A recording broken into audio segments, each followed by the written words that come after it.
When the dancers slowly entered the space, singing love, they stopped as one and stamped their feet. They twirled in place, turning clockwise in perfect unison. Their arms moved with the grace of a swan's neck.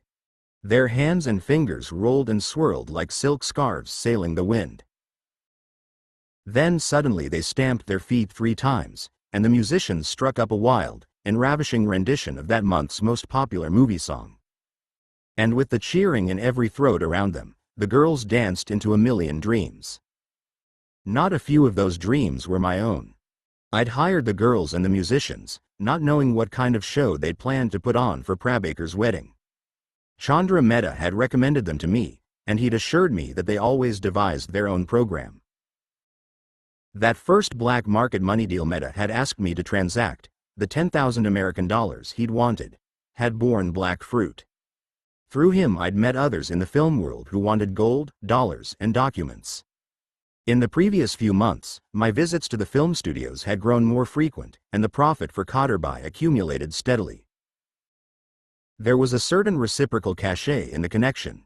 The filmy types, as they were known in Bollywood, found it exhilarating to be associated, at a safe distance, with the notorious mafia don, and the Khan himself wasn't indifferent to the glamour that laminated the movie world. When I approached Chandra Mehta for help in organizing the dancers, 2 weeks before Prabaker's wedding, he'd assumed that the Prabaker in question was an important gunda working for Khaterbai. He put time and special care into the arrangements, selecting each girl from personal knowledge of her skills, and teaming them with a band of the best studio musicians. The show, when we finally saw it, would have satisfied the manager of the raunchiest nightclub in the city. The band played a long top 10 of the season's most popular songs. The girls sang and danced to every one of them, giving seductive and erotic emphasis to the subtext of each phrase. Some of the thousands of neighbors and guests at the slum wedding were pleasantly scandalized, but most were delighted by the wickedness, Prabaker and Johnny first among them. And I, seeing for the first time how lubricious the uncensored versions of the dances were, gained a new appreciation of the subtler gestures I'd seen so often in the Hindi films. I gave Johnny Cigar 5,000 American dollars as a wedding present. It was enough money for him to buy the little hut that he wanted in the Navy Nagar slum, near the spot where he'd been conceived. The Nagar was a legal slum, and purchasing the hut there meant the end of eviction fears. He would have a secure home from which to continue his work as unofficial accountant and tax consultant to the many hundreds of workers and small businesses in the surrounding slums. My present to Prabaker was the deed to his taxi. The owner of the small fleet of taxis sold the deed to me in a vicious bout of bare tooth and knuckle haggling. I paid too much for the vehicle and its license, but the money meant nothing to me. It was black money, and black money runs through the fingers faster than legal, hard-earned money. If we can't respect the way we earn it, money has no value. If we can't use it to make life better for our families and loved ones, money has no purpose. Nevertheless, out of respect for the formalities of tradition, I damned the taxi fleet owner, at the conclusion of our deal, with that most polite and hideous of Indian business curses. May you have 10 daughters, and may they all marry well. A string of dowry commitments sure to exhaust all but the sturdiest fortunes. Prabaker was so pleased and excited with the gift that the gravity he'd assumed in the role of the sober groom exploded in a whooping cheer. He leapt to his feet and danced a few pumps of his hip-thrusting sexy dance before the solemnity of the occasion overwhelmed him once more, and he sat down with his bride. I joined the thick, gyrating jungle of men in front of the stage, and danced until my thin shirt clung to me like seaweed in a shallow wave. Returning to my apartment that night, I smiled to think how different Vikram's wedding had been. 2 days before Prabaker and Johnny wed their sister brides, Vikram was married to Letty. Against the passionate and occasionally violent opposition of his family, Vikram had opted for a registry office ceremony. He'd responded to the tears and pleading of his loved ones with one formulaic phrase: "This is the modern India, yar." Few of his family members could bring themselves to face the agony of that public repudiation of the ancient, gorgeously elaborate Hindu wedding they'd long planned for him. In the end, it was only his sister and his mother who joined the little circle of Letty's friends, and watched as the bride and groom promised to love and honor one another for the rest of their days. There was no music, no color, and no dancing. Letty wore a burnt gold suit, with a broad, gold straw hat bearing organdy roses. Vikram wore a three-quarter-length black coat, a black and white brocade vest, black gaucho pants with silver piping, and his beloved hat. The ceremony was over in minutes, and then Vikram and I half-carried his grief-stricken mother to her waiting car. On the day after their wedding, I drove Vikram and Letty to the airport. Their plan was to repeat the ceremony in London with Letty's family. While Letty phoned her mother to confirm their arrival time, Vikram seized the opportunity for a heart-to-heart with me. "Thanks for the work you did on my passport, man," he grinned. "That fucking drug conviction in Denmark. It's only a little thing, but it could have given me a big headache, yar. No problem. And the dollars. That was a fucking good rate you got for us. I know you did a special deal on that, yar, and I'll return the favor, somehow, when we get back. It's cool. You know, Lynn, you really ought to settle down, man. I don't mean to jinx up your scene or anything. I'm only saying it as a friend who loves you like a brother. You're heading for a big fall, man. I got a bad feeling.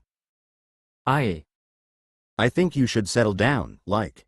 Settle down. Yeah, man. That's the whole point of it, yar. The whole point of, what? That's what the whole fucking game is all about. You're a man. That's what a man has to do. I don't mean to get into your personal shit, but it's kind of sad that you don't know that already." I laughed, but he held the serious frown. "Lynn, a man has to find a good woman, and when he finds her he has to win her love. Then he has to earn her respect. Then he has to cherish her trust. And then he has to, like, go on doing that for as long as they live. Until they both die. That's what it's all about. That's the most important thing in the world. That's what a man is, yar. A man is truly a man when he wins the love of a good woman, earns her respect, and keeps her trust.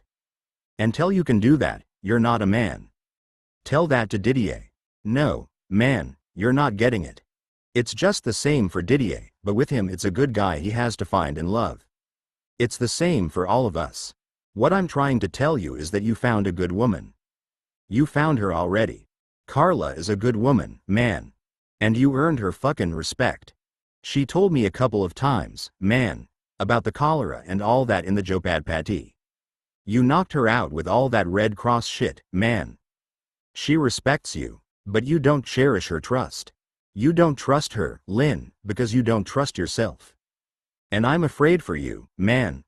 Without a good woman, a man like you, men like you and me, we're just asking for trouble, yar." Letty approached us. The grim purpose dimmed in his eyes, washed away by the look of love he turned on her. "They're calling our flight, Lynn, me darlin'," she said. Her smile was sadder than I'd expected, and wounding, somehow, because of it. "We better go. Here, I want you to have this, as a present from both of us." She handed me a folded strip of black cloth, about a meter long and a handspan wide. When I opened it out, I found a small card in the center. "It's the blindfold," she said. "You know, from the train, on the roof, the day Vikram proposed. We want you to have it, as a souvenir, you know. And on the card, that's Carla's address. She wrote to us. She's still in Goa, but in a different part. Just, you know, if you're interested. Goodbye, darlin'. Take care." I watched them leave, happy for them, but too busy with Cater's work and the preparations for Prabaker's wedding to give much thought to Vikram's advice. Then the visit to Anand, the last visit, had pushed Vikram's voice even deeper into the choir of competing speeches, warnings, and opinions. But as I sat alone in my apartment on the night of Prabaker's wedding, and took the note and the black strip of the blindfold from my pocket, I remembered every word he'd said to me. I sipped at a drink and smoked cigarettes in a silence so profound that I could hear the susurrus of the blindfold's soft fabric rustle and slip between my fingers. The seductive, bell-bejeweled dancers had been escorted to their bus, and paid a respectful bonus. Prabaker and Johnny had led their brides away to taxis that waited to take them to a simple but comfortable hotel on the outskirts of the city. For 2 nights they would know the joys of private love before their public loves in the crowded slums resumed. Vikram and Letty were already in London, preparing to repeat the vows that meant everything to my cowboy-obsessed friend. And I was sitting in the armchair, fully dressed and alone, not trusting her, as Vikram said, because I didn't trust myself. Then at last, when I drifted to sleep, the note and the strip of blindfold slipped from my fingers. And for 3 weeks, after that night, I tried to lose the loneliness that their 3 happy marriages had pulled from my heart by taking every job I was offered, and cutting every deal I could devise. I flew 1 passport run to Kinshasa, staying, as instructed, at the La Pierre Hotel. It was a nearly squalid 3-story building in a laneway parallel to Kinshasa's long Main Street. The mattress was clean, but the floor and the walls seemed to be made from recycled coffin wood. The grave-like smell was overpowering, and a sweating damp filled my mouth with gloomy, unidentifiable tastes. I chain-smoked gitanes and gargled Belgian whiskey to kill them. Rat catchers patrolled the corridors, dragging conspicuous Hessian sacks that bulged with writhing, fat animals. Cockroach colonies had claimed the drawers of the dresser, so I hung my clothing and toiletries and other personal items from hooks and thick, crooked nails conveniently hammered into every surface that would endure them. On my first night I was ripped from a light sleep by gunshots in the corridor beyond my door. I heard a crumpling thump, as of a body falling, and then shuffling footsteps pulling something heavy, backwards, along the bare wooden floor of the hallway. I clamped a fist around my knife and opened the door. Men were standing at 3 other doors in the corridor, drawn as I was by the sounds. They were all Europeans. 2 of them held pistols in their hands, and one held a knife similar to my own. We all looked at one another, and then at the trail of blood that smeared its way down the corridor out of sight.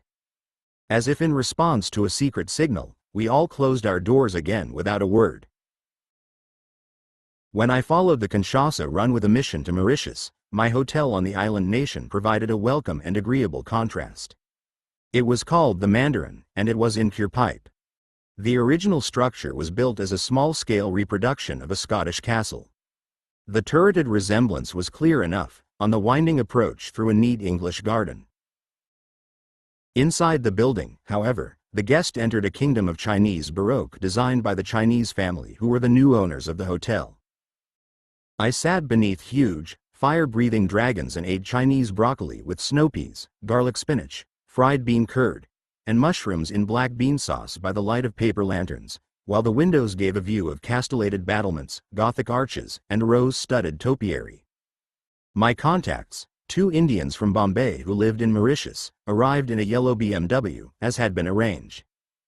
I got into the back of the car and had barely spoken a greeting when they took off at such tire-torching speed that I was hurled backwards into a corner of the seat. We screamed along back roads at 4 times the speed limit for 15 knuckle-whitening minutes, and then they pulled into a silent, deserted grove. The overheated car cooled down with little clinks and clunks of sound. There was a strong smell of rum on both men. "Okay, let's have the books," one of the 2 contacts said, leaning around from the driver's seat. "I haven't got them," I snarled at him through clenched teeth. The contacts looked at one another and then back at me.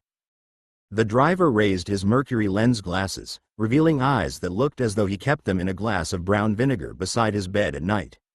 "You don't got the books?" "No, I was trying to tell you that on the way here, wherever the fuck we are, but you kept saying, keep cool. Keep cool. And not listening to me." "Well, are we cool enough now?" "Huh? I'm not cool, man," the passenger said. I saw myself in the lenses of his glasses. I didn't look happy. "You idiots," I growled, switching to Hindi. "You nearly killed us all for nothing. Driving like a speed freak arsehole Bombay taxi driver with the cops up his ass. The passports are back at the sister fucking hotel. I stashed them because I wanted to be sure of you 2 motherfuckers first. Now the only thing I'm sure of is that you guys haven't got the brains of 2 fleas on a pariah dog's balls." The passenger lifted his glasses, and they both smiled as widely as their hangovers would allow. "Where the fuck did you learn to speak Hindi like that?" The driver asked. It's fucking great, yar. You're speaking like a regular Bombay sisterfucker. It's fantastic, yar. Damn impressive, man. His friend added, wagging his head admiringly. Let me see the money, I snapped. They laughed. The money, I insisted. Let me see it. The passenger lifted a bag from between his feet and opened it to reveal many bundles of cash. What's that shit? It's the money, brother, the driver replied. That's not money, I said. Money is green. Money says, in God we trust. Money has the picture of a dead American on it because money comes from America. That's not money. It's Mauritian rupees, brother, the passenger sniffed, wounded by the insult to his currency. You can't spend that shit anywhere but in Mauritius, I scoffed, recalling what I'd learned about restricted and open currencies while working with Khaled Ansari. It's a restricted currency. I know, of course, Baba, the driver smiled. We arranged it with Abdul. We don't have the dollars just now, man. All fucking tied up in other deals. So we're paying in Mauritian rupees. You can change them back to dollars on your way home, yar. I sighed, breathing slowly and forcing calm into the little whirlwind that my mood was making out of my mind. I looked out the window. We were parked in what seemed to be a green forest fire. Tall plants as green as Carla's eyes whirled and shuddered in the wind all around us. There was no one and nothing else in sight. Let's just see why we got here. 10 passports at $7,000 apiece. That's $70,000. At the exchange rate of, say, 30 Mauritian rupees to the dollar, that gives me no less than 2,100,000 rupees. That's why you got such a big bag. Now, forgive me for seeming obtuse, gentlemen, but just where the fuck am I going to change 2 million rupees into dollars without a fucking currency certificate? No problem, the driver responded quickly. We've got a money changer, yar. A first-class guy. He'll do the deal for you. It's all set up. Okay, I smiled. Let's go and see him. You'll have to go there alone, man, the passenger said, laughing happily. He's in Singapore. Singa fucking poor, I shouted, as that little whirlwind flared in my mind. Don't be all upset, yar, the driver replied gently. It's all arranged. Abdul Ghani is cool about it. He'll call you at the hotel today. Here, take this card. You go to Singapore, on your way home. Okay. Singapore is not exactly on the way home to Bombay, but if you fly there first, then it will be on the way, isn't it? So when you get down in Singapore, you go and see this guy on the card. He's a licensed money changer. He's Cater's man. He'll change all the rupees into dollars, and you'll be cool. No problem. There's even a bonus in it for you. You'll see. Okay, I sighed. Let's go back to the hotel. If this checks out with Abdul, we'll do the deal. The hotel, the driver said, sliding his glasses down over the dartboards of his eyes. The hotel. The passenger repeated, and the yellow exocet hurtled back along the winding roads once more. The trip through Singapore passed off without a hitch, and the Mauritian currency fiasco provided a few unexpected benefits. I made a valuable, new contact in the Singapore money changer, an Indian from Madras named Sheki Ratnam. And I took my first look at the profitable smuggling run of duty-free cameras and electrical goods from Singapore to Bombay. When I rode out to the Oberoi Hotel to meet Lisa Carter, after handing the dollars to Abdul Ghani and collecting my fee, I felt positive and hopeful for the first time in far too long. I began to think that I might have thrown off the dark moods that had settled on me after Prabaker's wedding night. I'd traveled to Zaire, Mauritius, and Singapore on forged passports without raising the vaguest suspicion. In the slum, I'd survived from day to day on the small commissions I made from tourists, and I had only my compromised New Zealand passport. Just a year later I lived in a modern apartment, my pockets were bulging with freshly ill-gotten gains, and I had 5 passports in 5 different names and nationalities, with my photograph on every one of them. The world of possibility was opening up for me. The Oberoi Hotel stood at Nariman Point, on the handle of Marine Drive's Golden Sickle. Churchgate Station and Flora Fountain were a 5-minute walk away. 10 minutes more in one direction led to Victoria Terminus and Crawford Market. 10 minutes in the other direction from Flora Fountain led to Colaba and the Gateway Monument. The Oberoi lacked the postcard recognition that the Taj Hotel inspired, but it compensated for that with character and flair. Its piano bar, for example, was a small masterpiece of light and cleverly private spaces, and its brasserie vied determinedly for the title of the best restaurant in Bombay. Walking into the dark, richly textured brasserie from the brilliant day, I paused and blinked until my eyes found Lisa and her group. She and two other young women were sitting with Cliff D'Souza and Chandra Mehta. "Hope I'm not late," I said, shaking hands all round. "No, I think we're all early," Chandra Mehta joked, his voice booming out across the room. The girls laughed hysterically. Their names were Rita and Geeta.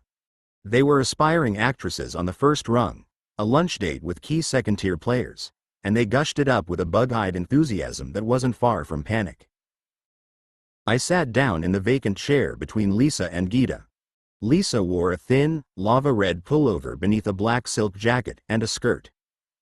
Geeta's silver spandex top and white jeans were tight enough to be anatomically explicit. She was a pretty girl, maybe 20 years old, with her long hair pulled into a high ponytail. Her hands fretted at the table napkin, folding and unfolding a corner of the cloth. Rita had a neat short hairstyle that suited her small face and gamine features. She wore a yellow blouse with a deep, confrontation neckline and blue jeans. Cliff and Chandra both wore suits, and it seemed that they were coming from or going to an appointment of some significance. "I'm starved," Lisa said happily. Her voice was light and confident, but she squeezed my hand under the table so hard that her fingernails pinched their way into my skin. It was an important meeting for her. She knew that Mehta planned to offer us a formal partnership in the casting business we'd been running unofficially. Lisa wanted that contractual agreement. She wanted the approval that only a contract could provide. She wanted her future in writing. "Let's eat. How about, what do you all think, if I make the order for all of us?" Chandra suggested. "Since you're paying for it, I don't mind," Cliff said, laughing and winking at the girls. "Sure," I agreed. "Go ahead." He summoned the waiter with a glance and waved the menu aside, launching straight into his list of preferences. It began with a white soup entree made with lamb cooked in blanched almond milk, worked its way through grilled chicken in a cayenne, cumin, and mango marinade, and ended, after many other side platters, with fruit salad, honey kachori balls, and kulfi ice cream. Listening to Mehta's lengthy and precise list of dishes, we all knew that it would be a long lunch. I relaxed, and let myself drift in the flow of fine foods and conversation. "So, you still haven't told me what you think," Mehta prodded. "You're giving it more attention than it's worth," Cliff D'Souza declared, fluttering a hand dismissively. "No, man," Mehta insisted. "It happened right outside my damn office, yar. If 10,000 people are shouting about killing you, outside your own damn office window, it's hard not to give it some attention." "They weren't shouting about you personally, Chandrababu." "Not me personally. But it's me, and everyone like me, they want to get." "Come on, it's not so bad for you, and you should admit it. Your family is from Goa. You're Konkani speakers. Konkani and Marathi are very close. You speak Marathi as well as you speak English. But I don't speak a damn word of it. Still, I'm born here, yar, and my daddy was born here before me. He has his business here in Bombay. We pay taxes here. My kids all go to school here. My whole life is here in Bombay, man. But they're shouting Maharashtra for the Marathis, and they want to kick us out of the only home we have. You have to see it from their point of view as well," Cliff added softly. "See my eviction from their point of view," Mehta retorted, with such vehemence that several heads turned toward him from other tables. He continued more quietly but with just as much passion. "I should see my murder from their point of view, is that it? I love you, my friend, Like I love my own third brother-in-law, Cliff replied, grinning widely. Meta laughed with him and the girls joined in, clearly relieved to have the tension at the table diluted with the little joke. I don't want to see anyone hurt, least of all you, Chandrabai. All I'm saying is, you have to see it from their side if you want to understand why they're feeling all this. They're native Marathi speakers. They're born here in Maharashtra. Their grandfathers, all the way back to, who knows, 3,000 years or more, they were all born here. And then they look around in Bombay, and they see all the best jobs, all the businesses, all the companies owned by people from other places in India. It drives them crazy. And I think they have a point. What about the reserve jobs? Meta protested. The post office, the police, the schools, the state bank, and lots of others, like the transport authority, they all reserve jobs for Marathi speakers. But that's not enough for these crazy fuckers. They want to kick us all out of Bombay and Maharashtra. But I tell you, if they get their way, if they kick us out, they'll lose most of the money and the talent and the brains that make this place what it is. Cliff de Souza shrugged. Maybe that's a price they're prepared to pay, not that I agree with them. I just think that people like your granddad, who came here from UP with nothing, and built a successful business, owe something to the state. The ones who have it all have to share some of it with the ones who have nothing. The people you call fanatics can only get others to listen because there's a grain of truth in what they say. People are angry. The ones who came here from outside and made their fortunes are getting the blame. It's going to get worse, my dear third brother-in-law, and I hate to think where it's going to end. What do you think, Lynn? Chandra Mehta asked me, appealing for support. You speak Marathi. You live here. But you're an outsider. What do you think? I learned to speak Marathi in a little village called Sundar, I said in answer. The people there are native Marathi speakers. They don't speak Hindi well, and they don't speak English at all. They're pure, Shuddha Marathi speakers, and Maharashtra has been their home for at least 2,000 years. 50 generations have farmed the land there. I paused to give someone else a chance to comment or query what I'd said. They were all eating and listening intently. I continued. When I came back to Bombay with my guide, Prabhakar, I went to live in the slum, where he and 25,000 other people live. There were a lot of people like Prabhakar there in that slum. They were Maharashtrians, from villages just like Sundar. They lived in the kind of poverty where every meal cost them a crown of thorns in worry and slaving work. I think it must break their hearts to see people from other parts of India living in fine homes while they wash in the gutters of their own capital city. I took a few mouthfuls of food, waiting for a response from Mehta. After a few moments, he obliged. But, hey, Lynn, come on, that's not all of it, he said. There's a lot more to it than that. No, you're right. That's not all of it, I agreed. They're not just Maharashtrians in that slum. They're Punjabis and Tamils and Karnatakans and Bengalis and Assamese and Kashmiris. And they're not just Hindus. They're Sikhs and Muslims and Christians and Buddhists and Parsis and Jains. The problems here are not just Maharashtrian problems. The poor, like the rich, are from every part of India. But the poor are far too many, and the rich are far too few. Array Bop. Chandra Mehta puffed. Holy Father. You sound like Cliff. He's a fucking communist.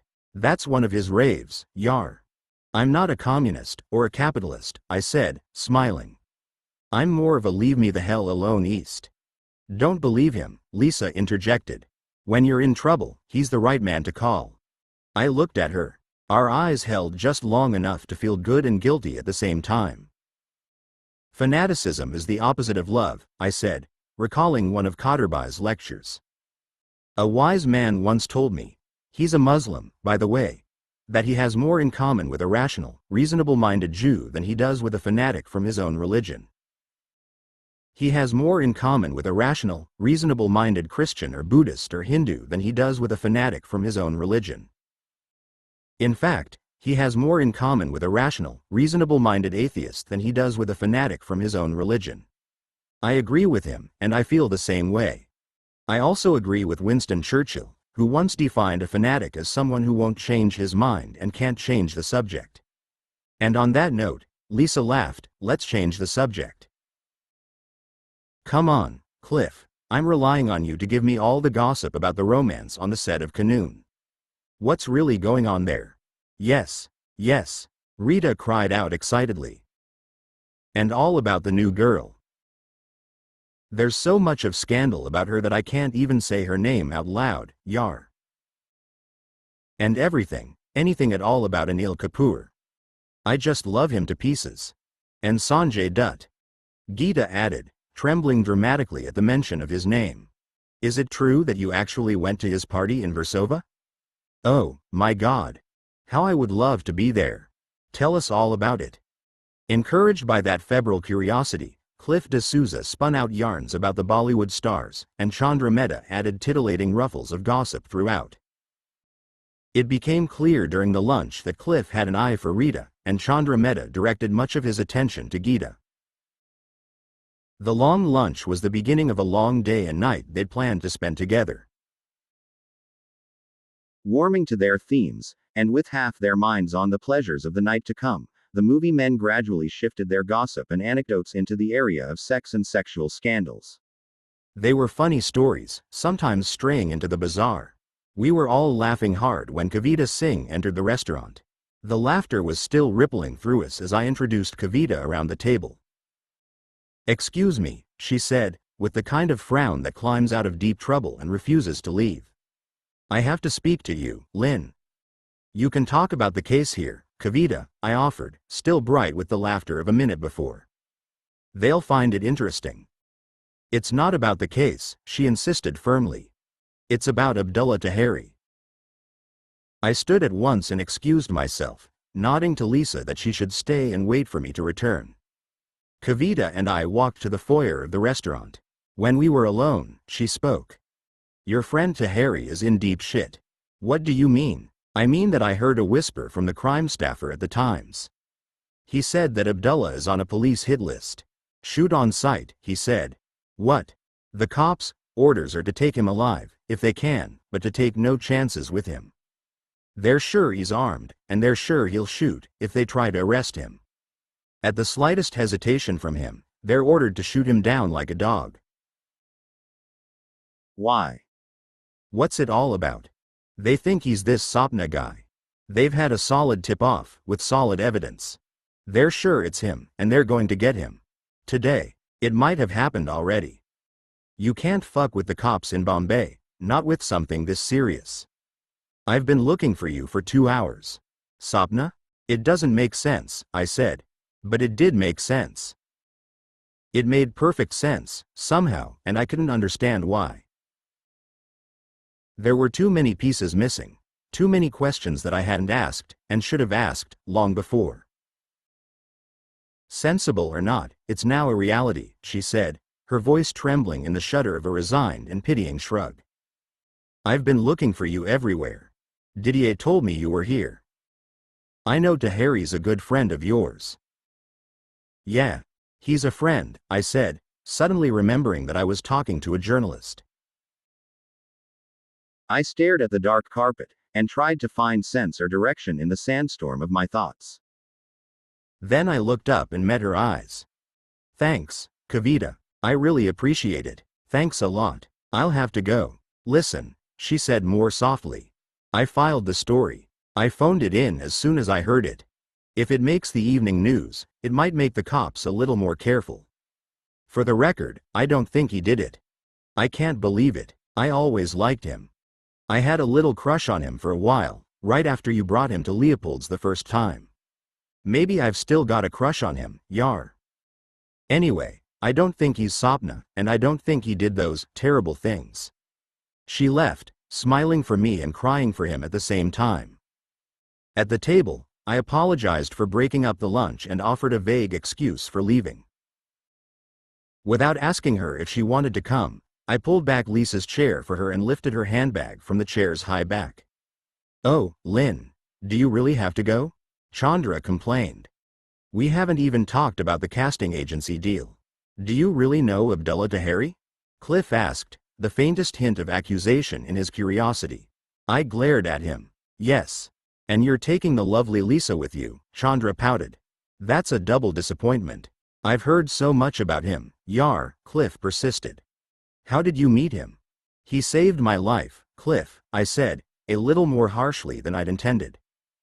"The first time I met him, he saved my life, at the hash den run by the Standing Babas."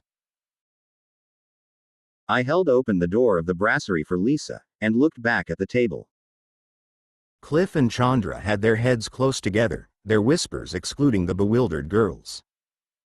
On the bike, outside the hotel, I told Lisa everything that I knew. Her healthy tan faded suddenly and her face was pale, but she pulled herself together quickly. She agreed with me that a trip to Leopold's was logical as a first step. Abdullah might be there, or he might have left a message with someone. She was afraid, and I felt that fear twisting in the muscles of her arms as she clung to my back. We hurtled through the ponderously slow traffic, riding on luck and instinct just as Abdullah might have done. At Leopold's we found Didier drinking himself into the liquid abyss. "It's over," he slurred, pouring himself another whiskey from a large bottle. "It's all over. They shot him dead almost an hour ago. Everyone is talking about it. The mosques in Dongri are calling the prayers for the dead." "How do you know?" I demanded. "Who told you?" "The prayers for the dead," he mumbled, his head lolling forward. What a ridiculous and redundant phrase. There are no other kinds of prayers. Every prayer is a prayer for the dead. I grabbed the front of his shirt and shook him. The waiters, who all liked Didier as much as I did, watched me and calculated how far they would let me go. "Didier, listen to me." "How do you know? Who told you about it? Where did it happen?" "The police were here," he said, suddenly lucid. His pale blue eyes looked into mine as if he was looking for something at the bottom of a pond. "They were boasting about it to Mehmet, one of the owners.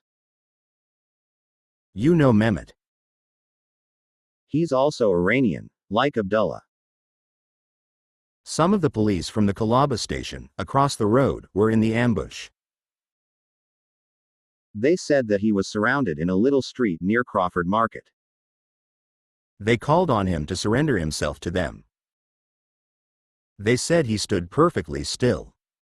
They said his long hair was streaming behind him in the wind, and his black clothes. They talked about that for quite some time.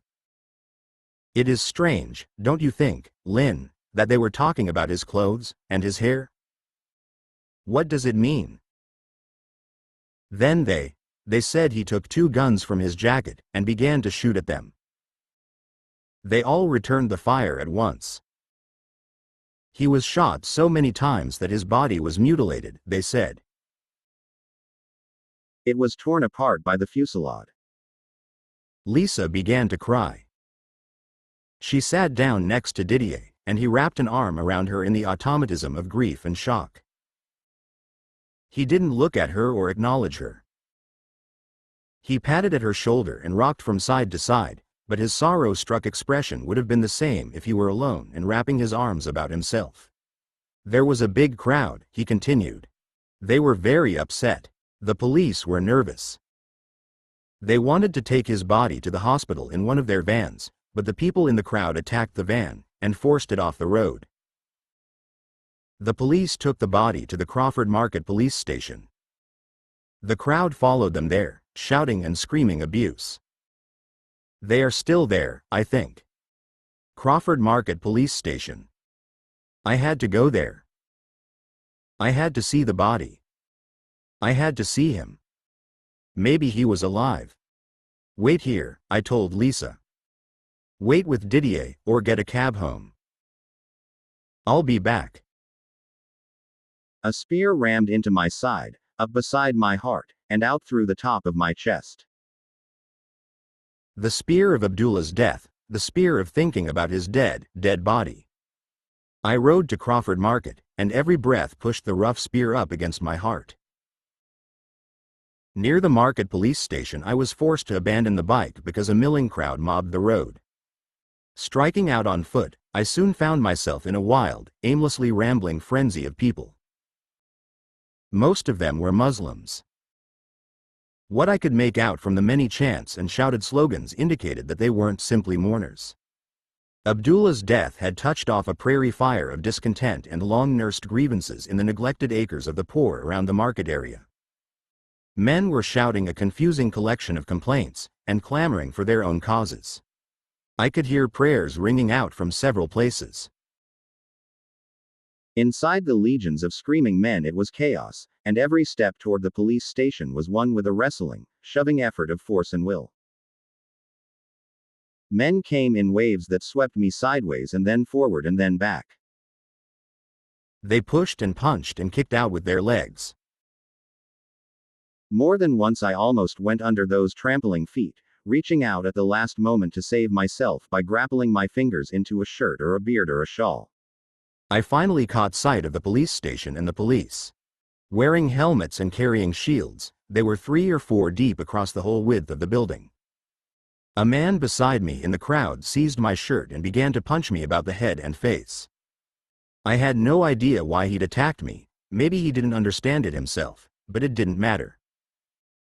The blows were struck, and I was in it. I covered myself with my hands and tried to wrench myself free. His hand was locked onto the shirt, and I couldn't shake him off. I stepped in closer, jabbed my fingers into his eyes, and crashed my fist into his head just ahead of the ear. His hand released me and he fell back, but others began to punch at me. The crowd opened out around me and I shaped up, punching out at random and hitting anything within range. It was a bad situation. I knew that sooner or later I would lose the energy and the surprise that kept the posse of men at bay. Men rushed at me, but only one at a time and with no technique. They took solid hits and drew back. I danced around, hammering anyone who came near me, but I was surrounded and I couldn't win. It was only the crowd's fascination with the fighting that kept them from surging forward in a strangling crush of bodies.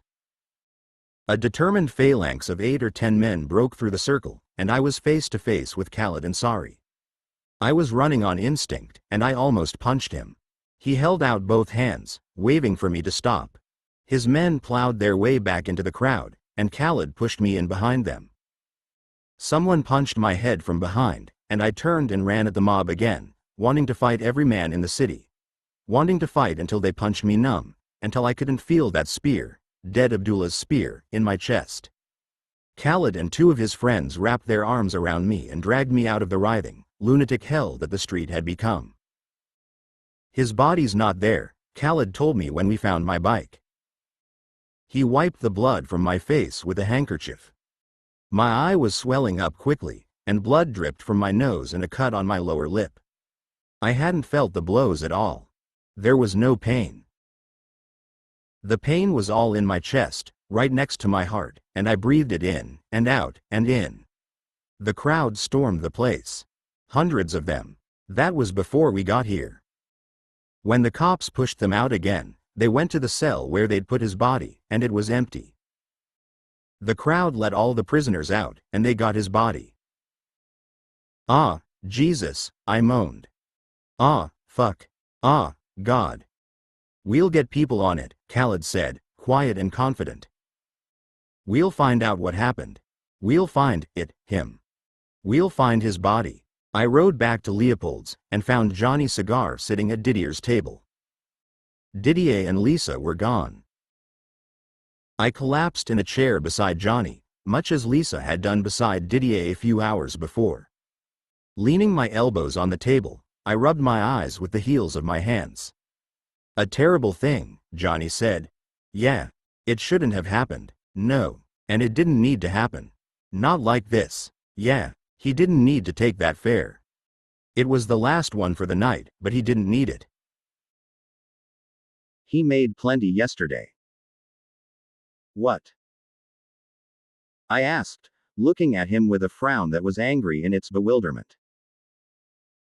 Prabaker's accident, he said.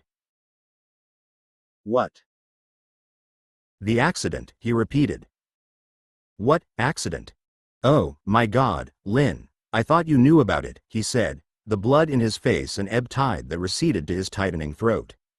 His voice cracked, and his eyes filled with tears. I thought you knew. When I saw your face just now, the way you look, I thought you knew about it. I've been waiting for you nearly for 1 hour.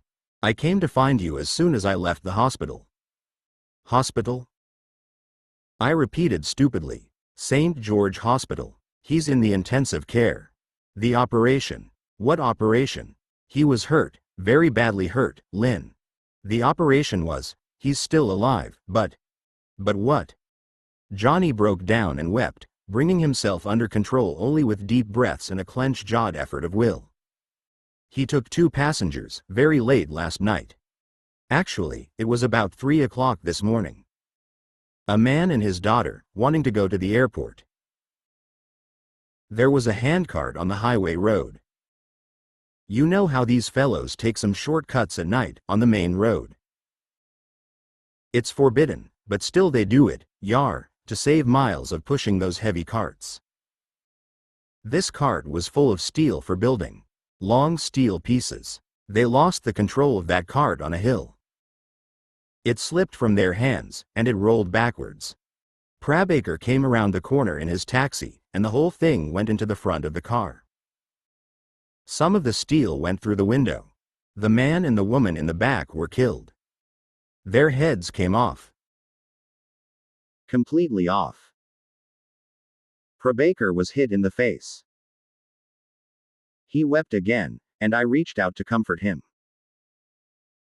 Tourists and patrons at other tables glanced at us, but quickly looked away. When he recovered, I ordered a whiskey for him. He gulped it in one tip of the glass, as Prabaker had done on the first day that I met him. How bad is he? The doctor said it's sure he will die, Lynn, Johnny sobbed. His jaw is gone. The steel took it away completely. Everything is gone. All his teeth. There is a big hole, just a big hole, where his mouth and his jaw used to be. His neck is open. They haven't even put bandages on his face, because there are so many tubes and pipes going into that hole. To keep him alive. How he survived it, in that car like that, nobody can say. He was trapped in there for 2 hours. The doctors think that he will die tonight. That's why I tried to find you. He got bad wounds in the chest and stomach and head. He's going to die, Lynn. He's going to die. We have to go there. We walked into the critical care ward, and found Kashan and Rukmabai sitting at the side of his bed and weeping in one another's arms. Parvati, Sita, Jitendra, and Qasim Ali were all standing in solemn silence at the foot of the bed. Prabaker was unconscious. A bank of machines monitored his vital signs. Tubes and metal pipes were taped to his face, what was left of his face. That great smile, that gorgeous, solar smile, had been ripped from his face. It was simply gone. In a duty room on the ground floor, I found the doctor in charge of his care. I pulled a bundle of American $100 bills from my belt and offered it to him, asking him to forward any further accounts to me. He wouldn't take it. There was no hope, he said. Prabaker had hours, perhaps only minutes, to live. That was why he'd allowed the family and friends to remain at the bedside. There was nothing to do, he said, but wait with him and watch him die. I returned to Prabaker's room and gave Parvati the money, together with everything I'd earned on my most recent courier run. I found a toilet in the hospital and then washed my face and neck. The cuts and wounds on my face filled my aching head with thoughts of Abdullah. I couldn't bear to think those thoughts. I couldn't hold the image of my wild, Iranian friend surrounded by cops and shooting it out until his body was torn and bloodied. I stared into the mirror, feeling the acid burn of tears. I slapped myself hard awake, and returned to Prabaker's floor. I stood with the others, at the foot of his bed, for 3 hours. Exhausted, I began to nod off, and I had to admit that I couldn't stay awake. In a relatively quiet corner, I put 2 chairs against the wall and went to sleep. A dream swallowed me whole, almost at once. It carried me to Sunder. I was floating on the murmuring tide of voices on that first night in the village when Prabaker's father put his hand on my shoulder, and I clenched my teeth against the stars. When I woke from the dream, Kashan was sitting there beside me with his hand on my shoulder, and when I met his eyes we both sobbed helplessly. In the end, when it was sure that Prabaker would die, and we all knew it, and we all accepted the fact that he had to die, we went through 4 days and nights of watching his brave little body suffer, what was left of him, the almost Prabaker with the amputated smile. In the end, after days and nights of watching him suffer that pain and bewilderment, I began to hope that he would die, and to wish for it with all my heart. I loved him so much that in the end I found an empty corner in a cleaner's room, where a tap dripped constantly into a concrete trough, and I fell to my knees on a place marked by 2 wet footprints, and I begged God to let him die. And then he did die. In the hut he'd once shared with Parvati, Prabaker's mother, Rukmabai, unfurled her thigh-length hair. She was sitting in the doorway with her back to the world. Her black hair was night's waterfall. She cut across thickly, close to her head, with sharp shears, and the long hair fell like a shadow dying. At first, when we truly love someone, our greatest fear is that the loved one will stop loving us. What we should fear and dread, of course, is that we won't stop loving them, even after they're dead and gone. For I still love you with the whole of my heart, Prabaker. I still love you. And sometimes, my friend, the love that I have, and can't give to you, crushes the breath from my chest. Sometimes, even now, my heart is drowning in a sorrow that has no stars without you, and no laughter, and no sleep. Chapter 30. Heroin is a sensory deprivation tank for the soul.